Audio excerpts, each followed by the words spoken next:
Assalamualaikum warahmatullahi wabarakatuh. Perkenalkan, nama saya Nurul Anissa Bikuntu Amas dengan NIM 94142235. Baiklah, saya akan menjelaskan tentang fungsi intermediasi perbankan. Perbankan memainkan peran penting dalam perekonomian dengan melakukan fungsi intermediasi, yaitu menghubungkan pihak yang memiliki kelebihan dana surplus dengan pihak yang membutuhkan dana defisit. Konsep intermediasi perbankan terbagi menjadi 3 bagian. Yang pertama, penghimpunan dana. Bank menghimpun dana dari masyarakat dalam bentuk simpanan seperti giro, tabungan, dan deposito. Yang kedua, penyaluran dana. Bank menyalurkan dana tersebut ke masyarakat dalam bentuk kredit atau pembiayaan. Yang ketiga, transmisi kebijakan moneter. Bank berperan dalam transmisi kebijakan moneter dan bank sentral ke sektor real ekonomi. Contoh mekanisme intermediasi perbankan.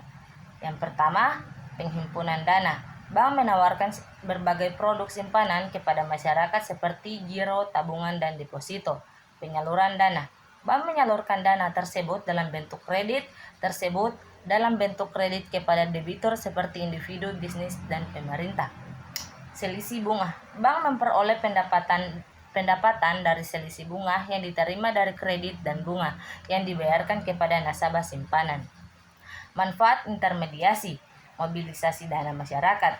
Bank mobilisasi dana dari masyarakat dan menyalurkan ke sektor-sektor produktif. Pembiayaan pembangunan.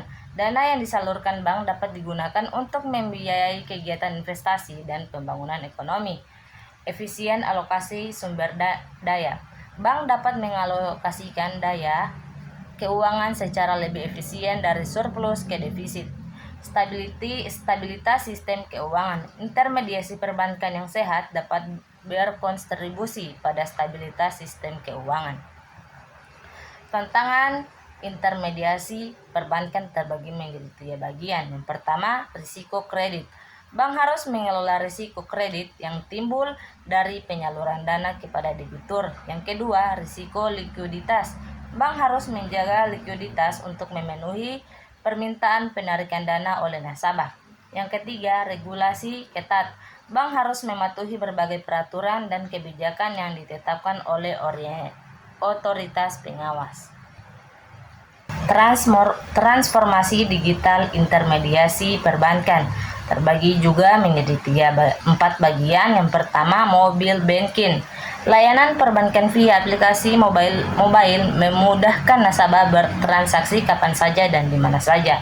Big data analisis big data membantu bank memahami perilaku nasabah dan menyediakan layanan yang lebih personal. Yang ketiga, keamanan digital. Teknologi keamanan digital meminjam keamanan dan kerahasiaan data nasabah dan transaksi perbankan. Dan yang keempat, otomatisasi proses bisnis yang terotomatisasi meningkatkan efisien dan produktivitas di dalam bank. Peran penting perbankan dalam ekonomi terbagi menjadi 3 bagian. Yang pertama, intermediasi keuangan.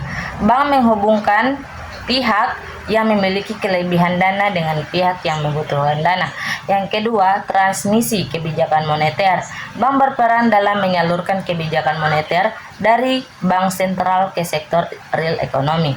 Yang ketiga, stabilitas sistem keuangan. Intermediasi perbankan yang sehat berkontribusi pada stabilitas sistem keuangan secara keseluruhan.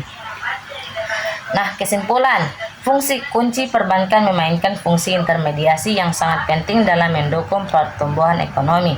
Tantangan dan transformasi, sektor perbankan terus menghadapi berbagai tantangan dan melakukan transformasi digital untuk tetap kompetitif.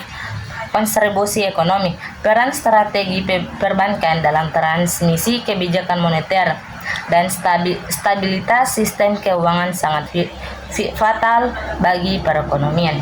Baiklah, itulah presentasi dari saya. Wassalamualaikum warahmatullahi wabarakatuh.